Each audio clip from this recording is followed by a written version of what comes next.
A man accused of stealing from construction sites is back on the streets. Investigators are gathering information to send the case to the county attorney.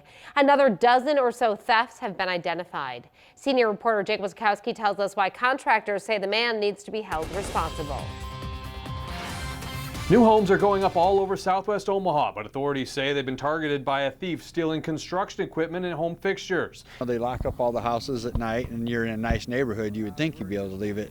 Jerry Graff installs cabinets for Fox Cabinets and says he's heard from other contractors who have had their tools stolen from inside locked homes since November, taking their livelihood. You know, that poor guy, they're living paycheck to paycheck too, and then you take his tools and he's got to replace that. He's got to work twice as much just to even get back to even. So yeah, it's a little discouraging to watch somebody get away with something like that. Sheriffs say 38-year-old Brett Nelson broke into upwards of 20 homes under construction in Douglas and Sarpy counties between 180th and 204th Streets. He allegedly kicked in the doors, burned painting tape for a light, and put the stuff in this van before going to pawn it. Douglas County identified 17 victims with $16,000 worth of stolen goods. Just stealing the property is one effect. Then we have, insurance costs go up. The builders have to repair the damages.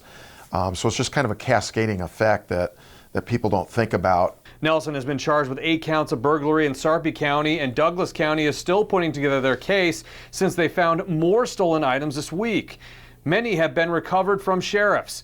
Authorities say cooperating together made a difference to stop Nelson quickly.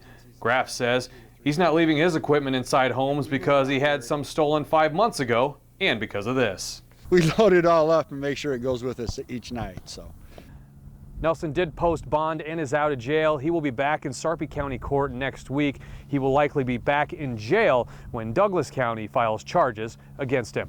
Reporting near 192nd and Harrison, Jake Wasikowski, 3 News Now. Authorities say make sure to mark your equipment or write down the serial numbers so they can identify them if they've been stolen. A search warrant indicates Nelson also had meth and a pipe in his van.